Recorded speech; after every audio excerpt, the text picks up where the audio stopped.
வணக்கம். Welcome to open I 24/7. So இன்னைக்கு என்ன பார்க்க போகிறோம் அப்படின்னா, கரண்ட் அஃபேர்ஸை கடகடன்னு கதையாக்கிட்டுலாம். ஃபர்ஸ்ட் நம்ம பிரைம் மினிஸ்டர் தாங்க.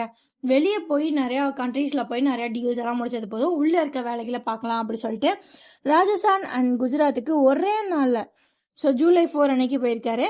ஸோ அங்கே போயிட்டு ராஜஸ்தான் குஜராத் ரெண்டுலேயுமே நிறையா ப்ராஜெக்ட்ஸ் வந்து ஓப்பன் பண்ணி வச்சிருக்காரு. ஓகேவா? ஸோ ஃபஸ்ட்டு ராஜஸ்தானில் பார்த்தலாம். ராஜஸ்தானில் இருக்க ஜோத்பூர் ஏர்போர்ட்டில் ஒரு டெர்மினல் பில்டிங்கை ஓப்பன் பண்ணி வச்சுருக்காரு. ஸோ அந்த டெர்மினல் பில்டிங் கட்டுறதுக்கான செலவு எவ்வளோ அப்படின்னா 480 கோடி. ஓகேவா? ஸோ இந்த டெர்மினலில் ஒரு வருஷத்துக்கு 2 மில்லியன் பேசஞ்சர்ஸை வந்து ஆனுவலி அகாமடேட் பண்ணலாம். ஓகேவா? ஸோ இதை வந்து இனாகிரேட் பண்ணியிருக்காரு. ஸோ வேறு என்ன பண்ணியிருக்காரு அப்படின்னா, ராஜஸ்தானில் இருக்க ஜோத்பூருக்கு மாடிஃபைடு உதான் ஸ்கீம் வந்து லான்ச் பண்ணியிருக்காரு. உதான் அப்படின்னா ரூரல் ஏரியாவுக்கும் கனெக்டிவிட்டியை கிரியேட் பண்ணுறதுக்கான ஒரு திங். ஸோ இதில் வந்து யூஸ்வலி வந்து நியர்பை சிட்டிஸுக்கு தான் கனெக்ட் பண்ணுவாங்க. ஸோ இப்போ வந்து நியர்பை ஏரியல் கனெக்டிவிட்டிக்கு இந்த இடத்துல வந்து கனெக்ட் பண்ணுறாங்க. ஸோ இதை வந்து லான்ச் பண்ணியிருக்காரு. ஸோ அப்புறம் என்ன பண்ணியிருக்காங்க அப்படின்னா, இந்தியாவோட first greenfield integrated refinery cum petrochemical காம்ப்ளெக்ஸை வந்து பச்பத்ரா அப்படின்ற இடத்துல வந்து இனாகிரேட் பண்ணுறாங்க. ஸோ இந்த ரிஃபைனரி கம் பெட்ரோகெமிக்கல் காம்ப்ளெக்ஸ் வந்து ஒரு ஜாயிண்ட் வெஞ்சர். ஸோ இதில் யார் யார் இன்வெஸ்ட் பண்ணியிருக்காங்க அப்படின்னு பார்த்தீங்க அப்படின்னா, இந்துஸ்தான் பெட்ரோலியம் கார்பரேஷன் லிமிடெடும், ஸோ அதுக்கப்புறம் ராஜஸ்தான் கவர்மெண்ட் 2 பேரும் சேர்ந்து இதில் ஜாயின்ட் வெஞ்சர் பண்ணியிருக்காங்க. ஓகேவா? ஸோ அதுக்கப்புறம் என்ன அப்படின்னா, இவங்க வந்து ஒரு ஃபவுண்டேஷன் ஸ்டோன் வந்து நரேந்திர மோடி சார் லை பண்ணுறாங்க. எதுக்கு? ஜெய்ப்பூர் மெட்ரோ ரயில் ப்ராஜெக்ட்க்கு. ஸோ அதோட ஃபேஸ் 2க்கு வந்து ஃபவுண்டேஷன் ஸ்டோன் வந்து லை பண்ணுறாங்க. ஸோ இந்த ப்ராஜெக்டோட மொத்த மதிப்பு அப்படி சொல்லி பார்த்தீங்க அப்படின்னா 13,000 கோடி. ஓகேவா?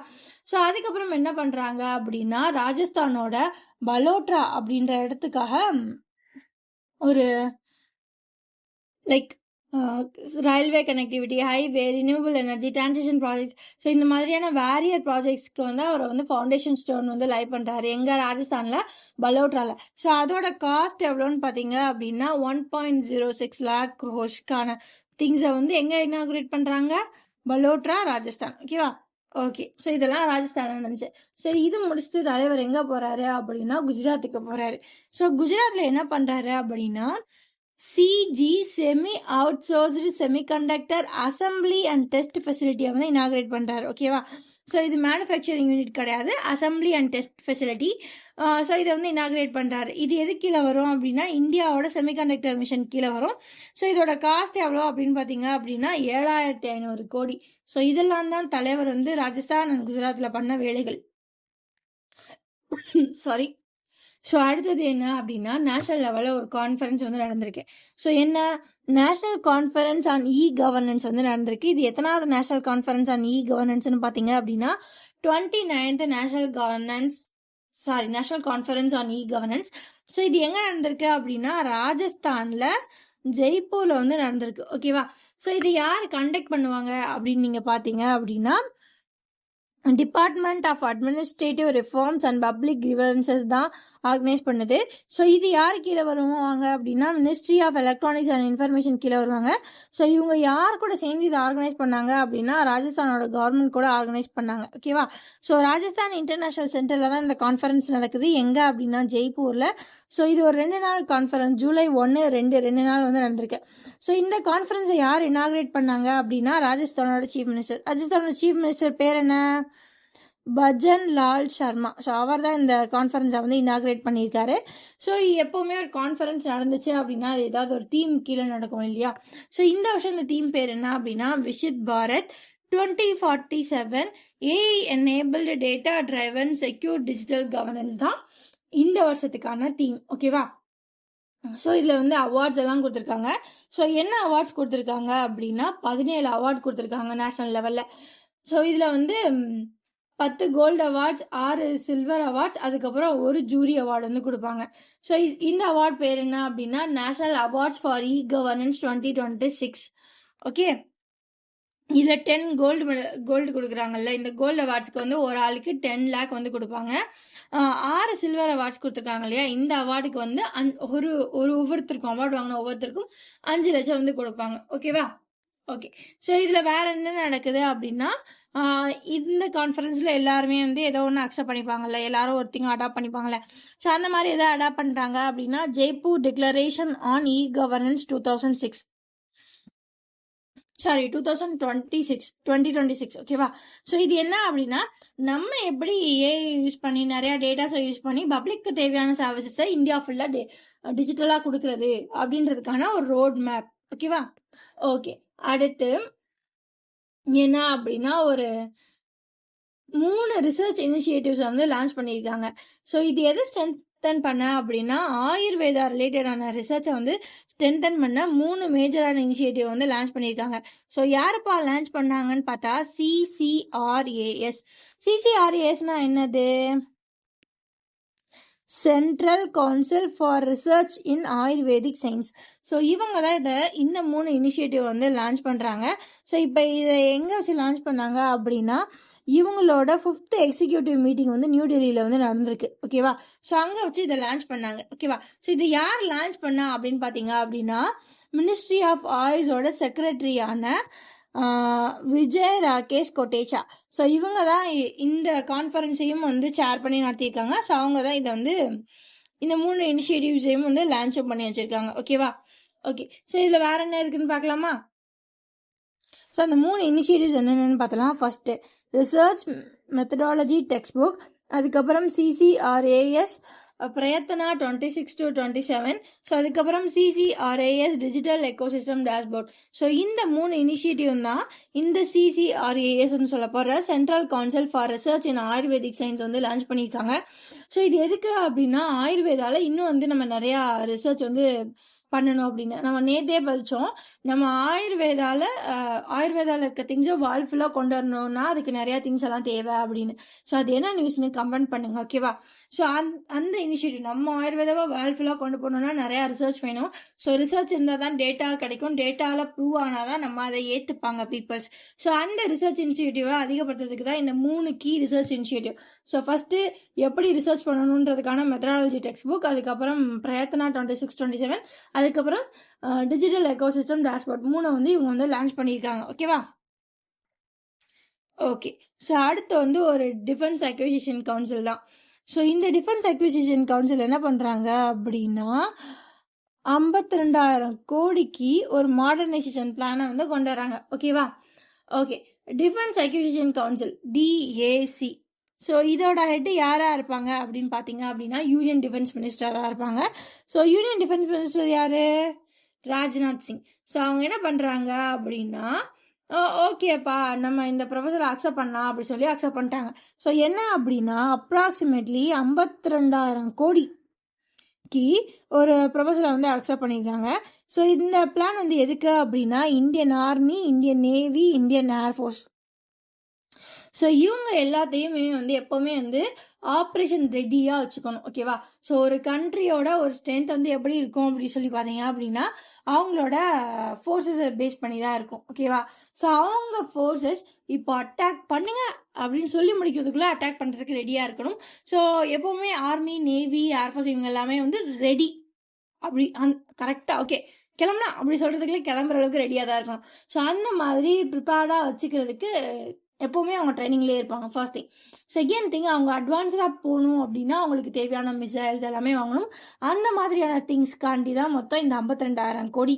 ஸோ இந்த 52,000 கோடி இந்தியன் ஆர்மி, நேவி, ஏர்ஃபோர்ஸ் எல்லாத்தையும் ஸ்ட்ரென்தன் பண்ண போகுது. ஓகேவா. ஓகே, ஸோ ஃபஸ்ட்டு இந்தியன் ஆர்மியில் என்னப்பா பண்ண போகிறீங்க அப்படின்னு போகிறாங்க அப்படி சொல்லி பார்க்கலாம். நான் ஒன்றும் பண்ண போகிறதில்ல. ஓகே, ஸோ இந்தியன் ஆர்மியில் என்னென்னலாம் பண்ண போகிறாங்க அப்படின்னா ஆகாஷ் தரங் ஆன்டி UAV எலக்ட்ரானிக் வார்ஃபேர் சிஸ்டமாக வந்து கொண்டு வர போகிறாங்க. ஸோ இது என்ன சிஸ்டம் அப்படின்னா இது ஒரு அட்வான்ஸ்டான ஆன்டி அன்மேனடு ஏரியல் வெஹிக்கல். ஓகேவா. ஸோ இது என்ன அப்படின்னா கிட்டத்தட்ட ஒரு ட்ரோன் மாதிரி நீங்கள் இமேஜின் பண்ணிக்கலாம். ஸோ இது ஒரு ஏரியல் வெஹிக்கல் தான், அதாவது பறக்கிற வெஹிக்கல் தான். இதில் வந்து மனுஷங்க இருக்க மாட்டாங்க. எலக்ட்ரானிக்ஸ் மூலியமாக தூரத்துலேருந்து இதை வந்து கண்ட்ரோல் பண்ணிக்குவாங்க. ஓகேவா. ஸோ அதுக்கப்புறம் வேறு என்ன வாங்குறாங்க வேறு எதுக்காண்டி அப்படின்னு பார்த்தீங்க அப்படின்னா man portable anti tank guided missile. ஓகேவா. ஸோ இந்த சிஸ்டம்க்கு. ஸோ அதுக்கப்புறம் medium range surface to air. So அதுக்கப்புறம் very short range defence system.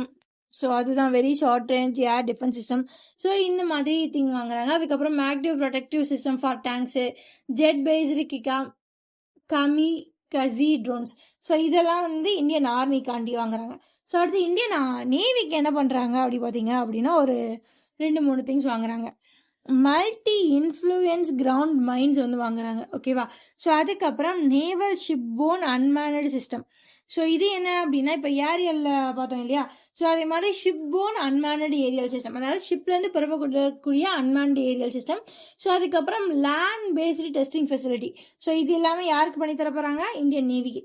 Indian ஏர்ஃபோர்ஸுக்கு என்ன பண்ண போகிறாங்க அப்படின்னா fixed wings high altitude pseudo satellite.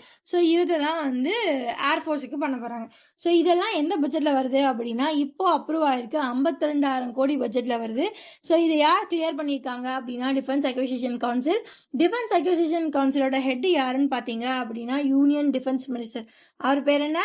Rajnath Singh. So இதெல்லாம் நடந்திருக்கு. ஸோ அடுத்து பார்த்தீங்க அப்படின்னா டெல்லி. ஸோ இப்போ டெல்லியில் வந்து ஏர் பொல்யூஷனை கண்ட்ரோல் பண்ணியே ஆகணும். ஸோ அதுக்கு என்ன பண்ணுறாங்க அப்படின்னா டெல்லி கவர்மெண்ட்டு வேர்ல்டு பேங்க் கிட்ட போயிட்டு ஒரு பேச்சுவார்த்தை நடத்துகிறாங்க. ஸோ இப்போ டெல்லியில் ஏர் பொல்யூஷனை கண்ட்ரோல் பண்ணும். ஸோ அதுக்காண்டி டெல்லி கவர்மெண்ட் வந்து என்ன பண்ணுறாங்க? ஒரு ப்ராஜெக்டை இறக்குறாங்க. ஸோ என்ன ப்ராஜெக்ட்டு? ஏர் பொல்யூஷன் ப்ராஜெக்ட்னு ஒரு ப்ராஜெக்டை இறக்குறாங்க. ஸோ அந்த ப்ராஜெக்டோட ஒர்த்து 8,300 கோடி. ஓகேவா? ஸோ அந்த திங்க வந்து யார் வந்து அனௌன்ஸ் பண்ணுறாங்க, நாங்கள் இந்த மாதிரி ஒரு ஏர் பொல்யூஷன் ப்ராஜெக்டோட நடத்த போகிறோம். ஸோ இந்த ப்ராஜெக்டோட மதிப்பு 8,300 கோடி. ஸோ நேஷனல் கேபிட்டல் ரீஜனை பொல்யூஷனை வந்து கண்ட்ரோல் பண்ணுறதுக்கு இந்த ப்ராஜெக்ட் அப்படின்னு இந்த அனௌன்ஸ்மெண்ட்லாம் யார் கொடுக்குறாங்க அப்படின்னா டெல்லி கவர்மெண்ட்டோட சீஃப் மினிஸ்டர். டெல்லியோட சீஃப் மினிஸ்டர் யார்? ரேகா குப்தா. ஸோ அவங்க தான் வந்து இதை வந்து சொல்கிறாங்க. ஸோ இந்த ப்ராஜெக்ட்டுக்கு ஒரு டைட்டிலும் வச்சுருக்காங்க, க்ளீன் ஏர் ஹெல்தி டெல்லி அப்படின்னு ஒரு டைட்டிலும் வச்சுருக்காங்க. ஓகேவா? இவ்வளோ பெரிய காஸ்ட்டுக்கு இதை வந்து நடத்த போகிறாங்க அப்படின்னா இதுக்கு யாராவது ஹெல்ப் வேணும் இல்லையா? ஸோ இந்த இம்ப்ளிமெண்டேஷனுக்கு, இந்த ப்ரோக்ராமை இம்ப்ளிமெண்ட் பண்ணுறதுக்கு யார் வந்து சப்போர்ட் பண்ண போகிறாங்க அப்படின்னா வேர்ல்டு பேங்க்கு. ஸோ வேர்ல்டு பேங்க்கும் யாரும் டெல்லியோட கவர்மெண்ட்டும் சேர்ந்து 8,300 கோடிக்கு ஏர் பொல்யூஷன் ப்ராஜெக்ட்னு ஒன்று வந்து லான்ச் பண்ணியிருக்காங்க. ஓகேவா? ஓகே. ஸோ இதோட அப்ஜெக்டிவ்ஸ் எல்லாம் யார் வந்து ப்ரைமரியாக இது எப்போ பண்ணணும், இப்படி ஃபோக்கஸ் பண்ணணும், அப்போ இதெல்லாம் பண்ணணும் அப்படின்ற அப்ஜெக்டிவ்ஸ் எல்லாம் யார் வந்து ஆக்சிலரேட் பண்ண போகிறாங்க அப்படின்னா நேஷ்னல் க்ளீன் ஏர் ப்ரோக்ராம் இவங்க தான் வந்து லான்ச் பண்ண போகிறாங்க. ஓகேவா? ஸோ இந்த இம்ப்ளிமெண்டேஷனை யாரெல்லாம் இப்போ ப்ரோக்ராம் சொல்லியாச்சு, இதோட டைட்டில் சொல்லியாச்சு, எவ்வளோ செலவு, யார் வந்து ஹெல்ப் பண்ண போகிறா, எல்லாமே வந்து சொல்லியாச்சு. இப்போ இதை லான்ச் பண்ணணும், இறங்கி வேலை செய்யணும். ஸோ இதில் யாரெல்லாம் வேலை பண்ணுவாங்க அப்படின்னா environment department, Delhi pollution control committee, transport department, public work department, municipal corporation of Delhi, Delhi Jal board, Delhi development authority, Delhi municipal council, Delhi traffic police, இவங்க எல்லாருமே சேர்ந்து தான் இந்த வேலையை வந்து பார்க்க போகிறாங்க. ஓகேவா? ஓகே. ஸோ ஏன் அப்படின்னா இதில் பாருங்கள், ஒரு இடத்துல வந்து பொல்யூஷன் குறையணும் அப்படின்னா அங்கே உள்ள எல்லாமே மாறணும். ஸோ சிம்பிள், ஒரு வண்டி ஓடினா கூட பொல்யூஷன் க்ரியேட் ஆகும். அப்போது டிரான்ஸ்போர்ட் போர்டு உள்ள வரணும். ஸோ அங்கே இருக்க எல்லாருமே வந்து ப்ராப்பராக பண்ணுறாங்களா? இப்போ நம்ம ஒன்று சொல்லிட்டோண்டே இந்த மாதிரிலாம் பண்ணக்கூடாதா, நிறையா பொல்யூஷன் வருதுறான்னு சொல்லிட்டோம். அப்படியே ஒருத்தவங்க பண்ணுறாங்கன்னா அவங்களுக்கு கண்ட்ரோல் பண்ண போலீஸ் ஃபோர்ஸ் வேணும். ஸோ இந்த மாதிரி எல்லாரும் சேர்ந்து உள்ளே இறங்கியிருக்காங்க. ஓகே, அவுட்புட் என்ன வருதுன்னு கொஞ்ச நாள் கழிச்சு நம்மளே கான்டர்ஃபேஸில் பார்க்கலாம். ஓகேவா? ஸோ அதுக்கப்புறம் இன்டர்நேஷ்னல் அஃபேர்ஸ் தான் பார்க்க போகிறோம். சரி, அடுத்து எந்த 2 கண்ட்ரி அப்படி பார்த்தீங்க அப்படின்னா இந்தியா, மலி. ஸோ இந்த 2 கண்ட்ரிஸும் என்ன பண்ணுறாங்க அப்படின்னா 2 பேரும் சேர்ந்து ஒரு பைலேட்டரல் ட்ரேட் அண்ட் இன்வெஸ்ட்மெண்ட் வந்து பண்ணலாம் அப்படின்னு சொல்லியிருக்காங்க. ஸோ இதுக்கு வந்து என்ன பண்ணியிருக்காங்க அப்படின்னா India Mali forum for the promotion of exports in Bamako அப்படின்ற ஒன்று வந்து இனாகிரேட் பண்ணியிருக்காங்க. அது எங்கே நடந்திருக்கு? மேலியில் நடந்திருக்கு. இது ஒரு ஃபோரம். ஓகேவா? ஸோ இது ஒரு எக்ஸ்போர்ட் ஃபோரம். ஓகே. ஸோ இந்தியாவுக்கும் பாலிக்கும் நடுவிலான எக்ஸ்போர்ட் ஃபோரம் வந்து லான்ச் பண்ணியிருக்காங்க. ஸோ எங்கே வச்சு லான்ச் பண்ணாங்க? மலியில் இருக்க பமாக்கோ அப்படின்ற இடத்துல வச்சு லான்ச் பண்ணியிருக்காங்க இந்த ஃபோரத்தை. ரைட்டா? ரைட். இந்த ஃபோரத்தோட தீம் என்ன அப்படி பார்த்தீங்க அப்படின்னா reinforcing trade and strategic partnership. So இதுதான் இந்த ஃபோரத்தோட தீம். ஓகேவா? ஸோ இந்த தீமில் வந்து இந்த ஃபோரம் வந்து நடக்குது. ஸோ இதை யார் ஆர்கனைஸ் பண்ணுறாங்க அப்படின்னா மலியோட, அதாவது மலி கண்ட்ரியோட ministry of industry and trade of Mali வந்து ஆர்கனைஸ் பண்ணுறாங்க. ஸோ யார் கூட சேர்ந்து அப்படின்னா எம்பசி ஆஃப் இந்தியா கூட. எம்பசி ஆஃப் இந்தியா எங்கே இருக்குது அப்படின்னா பமாகோல இருக்குது. ஓகேவா. ஸோ வேறு யார் இவங்க கூட சேர்ந்து இது பண்ணுறாங்க அப்படின்னா APEX Mali, Malian agency for the promotion of exports வந்து இதில் வராங்க. ஸோ 3 பேர் சேர்ந்து இந்த ஃபோரம் நடத்துகிறாங்க. யார் யார்? எம்பசி ஆஃப் இந்தியா, மலியோட ministry of industry and trade of Mali, so அதுக்கப்புறம் APEX Mali. So APEX Mali அப்படின்னா Malian agency for the promotion of exports. So இவங்க தான் இதை வந்து லான்ச் பண்ணுறாங்க. ஓகேவா. ஸோ இந்த ஃபோரத்தை வந்து யார் வந்து ஓவராலாக பண்ணுறாங்க அப்படின்னு ஓவராலாக ப்ரொசீட் பண்ணுறாங்க அப்படின்னு பார்த்தீங்க அப்படின்னா பிரைம் மினிஸ்டர் ஆஃப் மலி வந்து பண்ணுறாரு. ஸோ மலின்ற கண்ட்ரியோட பிரைம் மினிஸ்டர் யார்? ஸோ மலி வந்து ஒரு ட்ரெடிஷ்னல் கவர்மெண்ட் தான். பிரைம் மினிஸ்டர் ஆஃப் மலி வந்து பண்ணுறாரு. ஸோ பிரைம் மினிஸ்டர் ஆஃப் மலியோட பேர் என்ன? Major general Abdoulaye Maiga. ஓகேவா. ஸோ இவர் தான் வந்து இதை ஃபுல்லாக வந்து ப்ரொசீட் பண்ணுறாரு. ஸோ இந்தியா சைட்லேருந்து கவர்மெண்ட் ஆஃப் இந்தியாவிலேருந்து டிபார்ட்மெண்ட் ஆஃப் காமர்ஸ்லேருந்து ஒரு இந்தியன் டெலிகேஷன் வந்து போயிருக்காரு. ஸோ அவர் யார் அப்படின்னா டிபார்ட்மெண்ட் ஆஃப் காமர்ஸோட ஜாயின்ட் செக்ரட்டரி. ஓகேவா. ஸோ அதுக்கப்புறம் இவர் தான் வந்து ஃபாரின் ட்ரேட் டு இந்தியாவுக்கும் ஆஃப்ரிக்காவுக்குமான ட்ரேடை இவர் தான் வந்து பார்த்துக்கிறாரு. ஸோ டிபார்ட்மெண்ட் ஆஃப் காமர்ஸோட ஜாயின்ட் செக்ரட்டரி யார்? அமித் குமார். ஸோ அவங்க சைட்லேருந்து அவங்க பிரசிடென்ட்டும், நம்ம சைட்லேருந்து இந்தியன் டெலிகேஷனுக்காண்டி டிபார்ட்மெண்ட் ஆஃப் காமர்ஸோட ஜாயின்ட் செக்ரட்டரியும் வந்து பார்ட்டிசிபேட் பண்ணுறாங்க. ஓகேவா. ஸோ இதில் என்னென்னலாம் சொல்லியிருக்காங்க அப்படின்னா போன வருஷத்தை காட்டிலும், ஸோ ஃபினான்ஷியல் இயர் 2025 காட்டிலும் இந்த வருஷத்தில் க்ரோத்து, அதை என்ன க்ரோத்து, இந்தியாவுக்கும் மலிக்கான பயலேட்ரல் ட்ரேட் வந்து எவ்வளோ கூடியிருக்கு அப்படின்னா 55% வந்து கூடியிருக்கு. ஸோ இப்போது இந்த ட்ரேட் வந்து எவ்வளோ காசை வந்து ரீச் பண்ணியிருக்கு அப்படின்னு பார்த்தீங்க அப்படின்னா $US படி 326.61 மில்லியன் டாலர்ஸ்க்கு வந்து இந்த இயரில் வந்து ட்ரேட் வந்து நடந்திருக்கு அப்படின்னு வந்து சொல்லியிருக்காங்க. ஓகேவா. ஸோ இந்த க்ரோத்துக்கு காரணம் வந்து இந்தியா வந்து என்ன பண்ணியிருக்காங்க அப்படின்னா டிஎஃப்டிபின்னு ஒரு ஸ்கீம் போட்டிருக்காங்க. அது என்னன்னா டியூட்டி ஃப்ரீ டேரிஃப் ப்ரிஃபரன்சஸ் ஸ்கீம்னு ஒன்று வந்து கொண்டு வந்திருக்காங்க. ஸோ இதுதான் இதுக்கான ரீசன். ஸோ அதுக்கப்புறம் இந்த ஃபோரம் வேறு என்ன ஹோஸ்ட் பண்ணியிருக்காங்க அப்படின்னா பிஸ்னஸ் டு கவர்மெண்ட், அப்புறம் government to government meeting. So இதெல்லாத்தையுமே இவங்க வந்து ஃபெசிலிட்டேட் பண்ணுறாங்க. ஓகேவா. ஸோ என்னென்ன ஏரியாலன்னு பார்த்தீங்க அப்படின்னா cotton, leather, cashew, come Arabic, sesame. So இந்த ஏரியாஸ்லாம் இவங்க வந்து பண்ணியிருக்காங்க. ஸோ இதெல்லாம் வந்து இந்தியாவுக்கு அவங்க தருவாங்க. இந்தியா என்ன தரும் அப்படின்னா அவங்களுக்கு pharmaceuticals, cotton fabrics, bicycle, 2 and 3 wheelers. So இதெல்லாம் இந்தியா அவங்களுக்கு வந்து எக்ஸ்போர்ட் பண்ணுவாங்க. ஓகேவா. ஓகே. ஸோ இதெல்லாம் தான் என்னது இப்போ நடந்த ஃபோரம். ஓகேவா.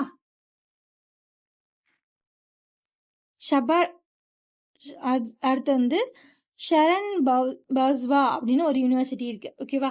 ஸோ இந்த யூனிவர்சிட்டி எங்கே இருக்குது அப்படின்னா கர்நாடகாவில் கலாபுரகி அப்படின்ற ஒரு இடத்துல இருக்குது. பேர் வர மாட்டேங்குதுங்க. ஸோ கலாபுராகி அப்படின்ற ஒரு இடத்துல இருக்குது. ஸோ இவங்க என்ன பண்ணுறாங்க அப்படின்னா 5 வருஷத்துக்கு ஒரு MOU சைன் பண்ணுறாங்க.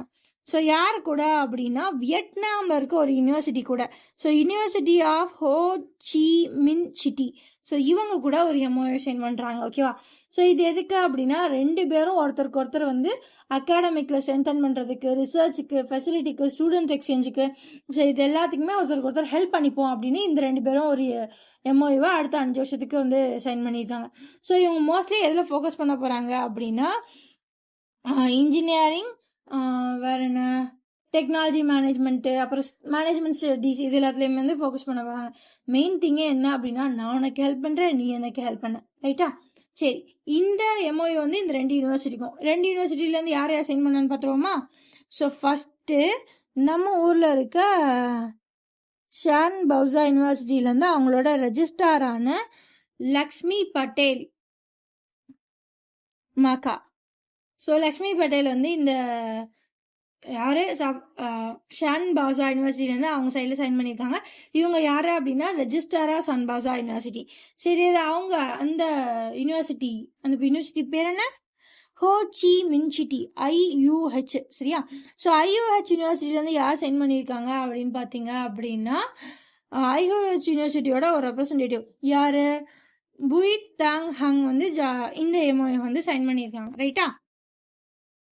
ரைட். ஸோ அதுக்கப்புறம் பேங்கிங் ரிலேட்டடாக ஒரு நியூஸ் பார்த்துலாமா? ஸ்டேட் பேங்க் ஆஃப் இந்தியா என்ன பண்ணியிருக்காங்க அப்படின்னா 10% ஸ்டாக்கை வந்து அக்யூர் பண்ணியிருக்காங்கங்க. ஸோ யாரில்? ஸோ இது ஒரு காம்ப்ளிகேட்டடான டீல் தான். ஸோ எஸ்பிஐ என்ன பண்ணுறாங்க அப்படின்னா 10% ஆஃப் ஸ்டாக்கை வந்து வாங்குறாங்க. யாரோட stock? Residential mortgage backed securities development கம்பெனின்னு ஒன்று இருக்குது. ஆர்டிசிஎலோட 10% ஸ்டாக்கை வந்து வாங்குறாங்க. நியாயமாக ஈஸியாக இருந்திருக்கணுமா? ஆனால் என்ன பிரச்சனைனா இந்த 10% ஸ்டாக்கை யார்கிட்டேருந்து வாங்குறாங்க அப்படின்னா நேஷ்னல் ஹவுசிங் பேங்க் கிட்டேருந்து வாங்குறாங்க, NHB கிட்டேருந்து வாங்குறாங்க. ஆக்சுவலி என்னன்னா NHB வந்து என்ன பண்ணியிருப்பாங்க, இந்த ஆர்டிசிஎலோட ஸ்டாக்ஸ் வந்து வச்சுருப்பாங்க. ஸோ எத்தனை பர்சன்டேஜ் வச்சுருந்தாங்க அப்படின்னா 39% வச்சுருந்தாங்க. ஸோ அதில் ஒரு 10% எஸ்பி நீ வாங்கிக்கடா அப்படின்னு கொடுத்துட்டு, ஸோ இப்போது இந்த ஆர்டிசிஎல்ல எவ்வளோ பர்சன்டேஜ் ஸ்டாக்ஸ் வச்சுருக்காங்க அப்படின்னா 29% ஸ்டாக்ஸ் வந்து வச்சுருக்காங்க. ஓகேவா? சரி, இந்த ஆர்டிசிஎலை பற்றி பார்க்கலாம். ஸோ இந்த ஆர்டிசிஎல் அப்படின்ற இந்த residential mortgage backed securities development company வந்து எப்போ வந்து எஸ்டாப்ளிஷ் பண்ணாங்க அப்படின்னா 2 வருஷத்துக்கு முன்னாடி. ஆர்டிசிஎல் எப்போ எஸ்டாப்ளிஷ் பண்ணியிருக்காங்க? 2024 தான் எஸ்டாப்ளிஷ் பண்ணியிருக்காங்க. இவங்களோட மொத்த பெய்டப் கேபிட்டல் வந்து 500 கோடி.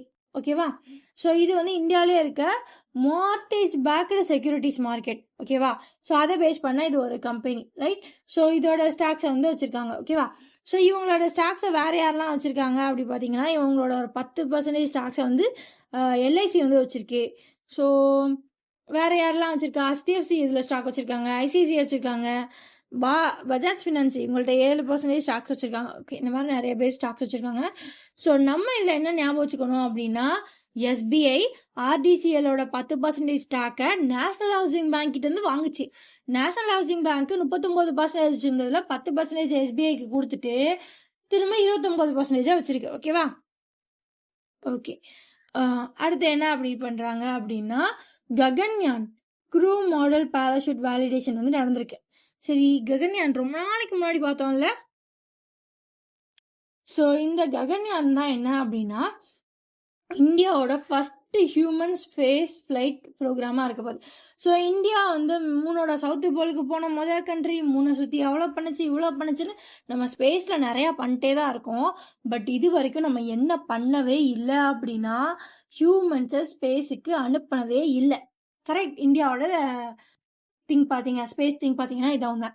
ஸோ இப்போ நம்ம வந்து அனுப்பலான்னு முடிவு பண்ணிட்டோம். ஸோ அதுக்கு என்ன பண்ணிருக்காங்க அப்படின்னா ஒரு 4-5 வருஷமாக பயங்கரமான ரிசர்ச்சர்ஸ், பயங்கரமான மாடல்ஸ், ஸோ அதில் யார் யாரெல்லாம் போகிறான்னு செலக்ட் பண்ணியிருக்காங்க. அதில் ஒருத்தர் புக்கெல்லாம் எழுதியிருக்காரு. ஸோ இது மாதிரி நிறையா போயிட்டே இருக்குது. அதை நம்ம கரண்ட் அஃபேர்ஸில் வேறு பார்த்துருக்கோம். ரைட்? ஸோ இதில் இப்போ வந்து போகிறாங்கல்ல க்ரூ, அவங்க ரிட்டன் வரணும்ல, அதுக்கு வந்து க்ரூ மாடல் பேராஷூட்னு ஒன்று இருக்குது. ஸோ ஓகேவா? ஸோ அதோட ஃபஸ்ட்டு கிரவுண்ட் டெஸ்ட்டை வந்து முடிச்சிருக்காங்க. யார்? இஸ்ரோ. ஓகேவா? ஸோ இஸ்ரோ வந்து என்ன பண்ணியிருக்காங்க, ஃபஸ்ட்டு கிரவுண்ட் டெஸ்ட் ஆஃப் சால்வ் மோட்டார்ஸை வந்து நடத்தியிருக்காங்க. ஸோ இது என்ன ப்ராஜெக்ட்டுக்கு அப்படின்னு பார்த்தீங்க அப்படின்னா ககன்யான் ப்ராஜெக்ட்டுக்கான திங்கை வந்து சால்வ் பண்ணியிருக்காங்க. ஓகேவா? ஸோ அது என்ன சால்வ் மோட்டார்ஸ் அப்படின்னு பார்த்தீங்க அப்படின்னா, ஓகே, நம்ம எல்லாரும் நினைப்போம் சால்வ் மோட்டார்ஸ்னால் மோட்டரில் ஏதோ பஞ்சாயத்து போல சால்வ் பண்ணுவாங்க. நானும் இதை ஃபஸ்ட் அப்படி தாங்க நினச்சேன். ஸோ அப்புறம் பார்த்தா அப்படி இல்லையா. இஸ்ரோ வந்து என்ன பண்ணியிருக்காங்க, ககன்யான் க்ரூவோட மாடல் பேராஷூட் வேலிடேஷன் வந்து டெஸ்ட் பண்ணி முடிச்சிருக்காங்க. ஸோ இது என்ன அப்படின்னா சால்வ் அப்படின்ற ஒன்னோட கிரவுண்ட் டெஸ்ட்டு. இதை வந்து சக்ஸஸ்ஃபுல்லாக ஃபஸ்ட் டைமாக கண்டக்ட் பண்ணி முடிச்சிட்டாங்க. இந்த first ground set of SOLVE வந்து முடிச்சிட்டாங்க. சால்வ் அப்படின்னு சொல்கிறீங்க அப்படின்னா என்ன அப்படின்னா sub orbital launch vehicle for experiment. So இதுதான் வந்து sub orbital launch vehicle for experiment. So இதோட மோட்டார்ஸை தான் வந்து டெஸ்ட் பண்ணி முடிச்சிருக்காங்க. ஓகேவா? ஸோ இது எங்கே வச்சு டெஸ்ட் பண்ணியிருக்காங்க அப்படின்னா ஆந்திர பிரதேசத்தில் இருக்க ஸ்ரீஹரிகோட்டாவில் இருக்க சத்தீஷ் தவான் ஸ்பேஸ் சென்டரில் வச்சு இதை வச்சு டெஸ்ட் பண்ணி முடிச்சிருக்காங்க. ஓகேவா? ஸோ இதில் இந்த சால்வ் என்ன அப்படின்னா இது ஒரு இந்த சால்வ் வந்து என்ன அப்படின்னா இது ஒரு ஸ்பெசிஃபிக்கலி டிசைன்டு. ஸோ இது என்ன பண்ணும் அப்படின்னா இன்டகிரேட்டட் பேராஷூட் டெஸ்ட்டை வந்து பண்ணும். ஸோ இது யாருக்காண்டி அப்படின்னா ககன்யான் மிஷனுக்கான பேராஷூட் டெஸ்ட்டை வந்து யார் பண்ணுவா, சால்வ் பண்ணும். ஸோ அதை தான் வந்து டெஸ்ட் பண்ணி முடிச்சிருக்காங்க. ஓகேவா? ஸோ இதில் என்ன சொல்ல வராங்க அப்படின்னா, இந்த மோட்டார்ஸ் என்ன பண்ணியிருக்கு அப்படின்னா ஸ்டிமுலேட் பண்ணியிருக்கு. ஸோ இதுபடி வந்து இதுக்கு முன்னாடி வந்து 17 கிலோமீட்டர் வந்து ஹியூமன் ஸ்பேஸ் ஃப்ளைட்டில் வந்துச்சு. ஸோ இப்போ அதை வந்து ஆல்டிடியூட வந்து குறைச்சிருக்காங்க. ஸோ 10 கிலோமீட்டராக வந்து குறைச்சிருக்காங்க. ஓகேவா? ஸோ இதோட மொத்தத்திங்கே என்ன அப்படின்னா, ககன்யானில் நம்ம ஹியூமன்ஸை வந்து ஸ்பேஸுக்கு அனுப்புகிறோம். ஸோ அனுப்பினவங்க திரும்பி வர்றப்போ ஒரு கட்டத்தில் பேராஷூட் டிப்ளாய்மெண்ட் இருக்கும். ஸோ அப்போ வந்து அது வந்து சேஃபாக வந்து லேண்ட் ஆகணும். அதுக்காண்டி தான் இந்த டெஸ்ட்டு. ஸோ பேராஷூட்னா லைக் ராக்கெட்லேருந்து எல்லாரும் பேராஷூட்டில் குதிப்பாங்களான்னு கேட்கக்கூடாது. ஸோ ராக்கெட்டில் க்ரூ மெம்பர்ஸ் எல்லாம் இருக்க ஒரு திங் மட்டும் ராக்கெட்லேருந்து டிட்டாச் ஆகி எத்துக்கு வரும். ஸோ அப்போ அது அட்மாஸ்பியர்லேருந்து உள்ளே வரப்போ அதோட ஸ்பீட் ரொம்ப ஹையாக இருக்கும். ஸோ அதை குறைக்கிறதுக்கு பேராஷூட் யூஸ் பண்ணுவாங்க. ஓகேவா? ஓகே.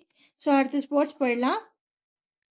ஆஸ்திரேலியா வந்து என்ன பண்ணியிருக்காங்க அப்படின்னா 7வது உமன்ஸ் T20 வேர்ல்டு கப் கிரிக்கெட்டை வின் பண்ணியிருக்காங்க. ஓகேவா?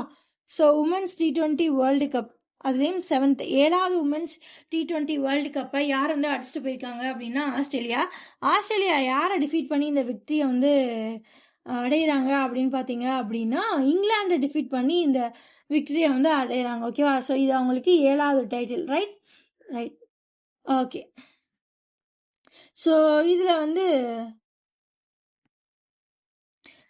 என்ன விஷயம் அப்படின்னா ஆஸ்திரேலியாவோட 7வது ICC women's T20 cup title இது. ஓகேவா? ஓகே. ஸோ அதுக்கப்புறம் வைபவ் சூரியவன்சி. ஸோ இவங்க தான் என்ன அப்படின்னா இந்தியாவோட யங்கஸ்ட் இன்டர்நேஷ்னல் டெபியூட்டண்ட்டாக வந்து வந்திருக்காங்க. ஸோ அது என்ன இந்தியன் ஹிஸ்ட்ரியிலேயே லாங் ஸ்டாண்டிங்காக இருக்க ஒரு ரெக்கார்ட் தான் என்ன அப்படின்னா இன்டர்நேஷ்னல் லெவலில் டெபியூட்டண்ட்டாக வந்து ஒருத்தர் வந்தார் அப்படின்னா அது வந்து சச்சின் டெண்டுல்கர். ஸோ அவர் வந்து எப்போ ஆடினார் அப்படின்னா இன்டர்நேஷ்னல் கிரிக்கெட்டில் இந்தியா அகேன்ஸ்ட் பாகிஸ்தான் தான் ஃபஸ்ட் மேட்ச் ஆடினார். ஸோ அவர் வந்து அவரோட 16 வயசில் வந்து இந்த மேட்சை வந்து ஆடினார். ஓகேவா? ஸோ அதை வந்து இவர் வந்து ப்ரோக் பண்ணியிருக்காரு. ஓகேவா? ஸோ இவர் வந்து அவரோட 15 வயசு 99 நாளில் வந்து ஒரு இந்தியாவுக்காண்டி ஒரு இன்டர்நேஷ்னல் கிரிக்கெட்டில் வந்து இவர் வந்து பார்ட்டிசிபேட் பண்ணியிருக்காரு. இதில் வந்து எங்கே நடந்த கிரிக்கெட் அப்படின்னா இங்கிலாண்டில் மான்செஸ்டரில் நடந்த T20 இன்டர்நேஷ்னலில் வந்து இவர் வந்து இங்கிலாந்துக்கு அகேன்ஸ்டாக வந்து பார்ட்டிசிபேட் பண்ணியிருக்காரு. ஓகேவா? ஓகே. ஸோ இதுக்கு முன்னாடி இந்தியாவிலேருந்து யங்கஸ்ட் டெபியூட்டன்ட்னா இவர். இதுக்கு முன்னாடி சச்சின் டெண்டுல்கர் அவரோட 16வது வயசு 205வது நாளில் வந்து டெஸ்ட்டும் 16 டெஸ்ட் கிரிக்கெட் டெஸ்ட் மேட்சும். ஸோ அப்புறம் 16வது வயசு 238 நாளில் வந்து ஒன் டே கிரிக்கெட்டும் வந்து ஒன் டே இன்டர்நேஷ்னலும் ஆடினார். ஸோ அதனால அவர் தான் வந்து நம்ம என்ன சொன்னோம் அப்படின்னா யங்கஸ்ட் இன்டர்நேஷ்னல் டெபியூட்டன்ட்னு சொன்னோம். ஸோ இப்போ வைபவ் சூரியவன்சி. ஸோ இவர் வந்து 15 வயசு 99 நாள்லேயே இன்டர்நேஷ்னல் வந்து ஆடிட்டார். ஸோ அதனால இவர் வந்து இந்தியாவோட யங்கஸ்ட் இன்டர்நேஷ்னல் கிரிக்கெட்டராக ஆகிறாரு. ஸோ வேற என்ன இவர் ரெக்கார்டை பீட் பண்ணியிருக்காரு அப்படின்னா ஓவராலாக இன்டர்நேஷ்னல் லெவலில் ஒரு யங்கஸ்ட் டெபியூட்டன்ட்னு ஒருத்தர் இருப்பார் இல்லையா? ஸோ இன்டர்நேஷ்னல் லெவலில் இன்டர்நேஷ்னல் கிரிக்கெட் ஆடின சின்ன வயசு சின்ன பையன் அப்படின்ற ஒருத்தர் இருப்பார் இல்லையா? ஸோ அவர் யார் அப்படின்னா ஷஃபாலி வர்மா. ஸோ அவர் வந்து 15 வயசு 239 நாளில் வந்து இவர் ஆடிருப்பார். அந்த ரெக்கார்டையும் இவர் வந்து ப்ரோக் பண்ணிட்டார். ஓகேவா? ஸோ இந்த வைபவ் வந்து எங்கே பிறந்தாரு அப்படின்னா பீகாரில் தாய்பூர் அப்படின்ற ஒரு இடத்துல 2011 பிறந்திருக்காரு. ஓகேவா? ஸோ அடுத்து என்ன பண்ண போகிறோம் அப்படின்னா சிக்கிமில் இருக்க ஒரு மவுண்ட்டை பற்றி தான் பார்க்க போகிறோம். சிக்கிமில் இருக்க ஒரு மவுண்டெய்னரை பற்றி தான் பேச போகிறோம். ஸோ அந்த மவுண்டெய்னர் பேர் என்ன அப்படின்னா ஷெடிங்ஸ் கோல்டன். ஓகேவா? ஸோ இவங்க என்ன பண்ணுறாங்க அப்படின்னா மவுண்ட் எல்ப்ரஸ் அப்படின்ற ஒரு மவுண்டெயினை வந்து ஏறியிருக்காங்க. ஸோ இந்த மவுண்ட் எல்ப்ரஸ் என்ன அப்படின்னா யூரோப்போட ஹையஸ்ட் மவுண்டெயின். ஓகேவா? ஸோ இதை வந்து ஏறியிருக்காங்க. இந்த மவுண்ட் எல்ப்ரஸ் வந்து எவ்வளோ தூரம் எவ்வளோ ஹைட்டுன்னு பார்த்தீங்க அப்படின்னா 5642 மீட்டர்ஸ் வந்து ஹைட்டு. ஸோ இதை வந்து ஏறி முடிச்சிருக்காங்க. ஓகேவா? ஸோ இதுக்கு முன்னாடி இவங்க எதை ஏறினாங்க அப்படின்னா மவுண்ட் கிளிமஞ்சரோ வந்து ஏறியிருக்காங்க. மவுண்ட் கிளிமஞ்சரோ வந்து ஆஃப்ரிக்காலே ஹையஸ்ட்டு மவுண்டெயின். ஸோ அதை வந்து ஏறியிருக்காங்க. ஸோ அதுக்கப்புறம் ட்வின் சமிட் இன்னொருத்தர் கூட சேர்ந்து ஏறியிருக்காங்க. இந்த west summit and east summit. So இந்த ரெண்டையும் வந்து இவங்க வந்து முடிச்சிருக்காங்க. ஓகேவா? ஓகே. ஸோ அதுக்கப்புறம் என்னது ஆர்பிட்டரிஸ். ஸோ யார் இறந்துருக்காங்க அப்படின்னா ஒரு சிங்கர், ஒரு லெஜெண்டரி சிங்கர் வந்து இறந்துருக்காங்க. ஸோ அவங்களோட பேர் என்ன அப்படின்னா தீஜன் பாய். இவங்க வந்து என்ன அப்படின்னா பத்வானி சிங்கர். ஓகேவா? ஸோ இவங்க வந்து சத்தீஸ்கரில் ராய்ப்பூரில் வந்து இறந்துருக்காங்க. அவங்களோட 70வது வயசில் வந்து இறந்துருக்காங்க. ஸோ இவங்க வந்து எங்கே பிறந்தாங்க அப்படின்னு பார்த்தீங்க அப்படின்னா கனிவாரி வில்லேஜ் அப்படின்ற ஒரு இடத்துல வந்து பிறந்திருக்காங்க. எப்போ அப்படின்னா August 8, 1956 வந்து பிறந்திருக்காங்க. ஸோ இவங்க வந்து வயசாகி இறந்துட்டாங்க. ரைட்? ஸோ இவங்க என்னென்ன அவார்ட்லாம் வாங்கியிருக்காங்க அப்படின்னு பார்த்தீங்க அப்படின்னா 1988லேயே பத்மஸ்ரீ, அப்புறம் பத்மபூஷன் 2003ல், பத்ம விபூஷன் வந்து 2019ல் வந்து வாங்கியிருக்காங்க. ஓகேவா? பத்மாவாணி அது வந்து ஒரு ரீஜனல் ஃபோக் ட்ரெடிஷன். ஸோ ஒவ்வொரு ஏரியாலேயும் ஒரு ஃபோக் இருக்கும் இல்லையா? ஸோ அந்த மாதிரி இது ஒரு ரீஜனல் ஃபோக். ஸோ அதில் இவங்க வந்து ஒரு கொஞ்சம் பெரிய ஆள். ஓகேவா? ஸோ வேற என்ன வாங்கியிருக்காங்க அப்படின்னு பார்த்தீங்க அப்படின்னா ஹானரி டாக்டரேட் ஆஃப் லெட்டர்ஸ் வந்து வாங்கியிருக்காங்க. ஸோ யார்கிட்டேருந்து அப்படின்னா சத்தீஸ்கரில் இருக்க பிலசூர் யூனிவர்சிட்டி கிட்டேருந்து. ஓகேவா? ஓகே. ஸோ அடுத்து இம்பார்ட்டன்ட் டேஸ் பார்க்கலாம். July 6 நேற்று என்ன டேன்னு பார்த்தீங்க அப்படின்னா வேர்ல்டு ரூரல் டெவலப்மெண்ட் டே. ஓகேவா? ஓகே. ஸோ அடுத்து வேற என்ன அப்படி இது இந்த வருஷம் தான் செகண்ட் டைம் செலிப்ரேட் பண்ணுறாங்க. இதுக்கு முன்னாடி எப்போ செலிப்ரேட் பண்ணுறாங்க அப்படின்னா 6 ஜூலை 2025 போன வருஷம் செலிப்ரேட் பண்ணியிருக்காங்க. இந்த வருஷம் செலிப்ரேட் பண்ணுறாங்க. ஓகேவா? வேர்ல்டு ரூரல் டெவலப்மெண்ட் டே. ஸோ அடுத்து வேர்ல்டு ஜூனோசிஸ் டே. ஸோ இதுவும் என்னைக்கு தான் செலிப்ரேட் பண்ணுறாங்க அப்படின்னா July 6 தான் செலிப்ரேட் பண்ணுறாங்க. ஸோ இது வந்து ஜூனோசிஸ் அப்படின்னா என்ன அப்படின்னா அனிமல்லேருந்து ஹியூமன்ஸுக்கு டிரான்ஸ்மிட் ஆகிற டிசீஸ். ஸோ இது பார்த்தினா அவேர்னஸ் க்ரியேட் பண்ணுறதுக்கு தான் இந்த டே வந்து கடைபிடிச்சிட்டு வராங்க. ஸோ அவ்வளோதாங்க இன்னைக்கு கரண்ட் அஃபேர்ஸ். ஸோ இந்த மாதிரி டெய்லி கரண்ட் அஃபேர்ஸாக அழகாக கதையாக கேட்டு முடிக்கணும்னா நம்ம சேனலை சப்ஸ்கிரைப் பண்ணிக்கோங்க. ஓகேவா? Thank you guys. பாய்.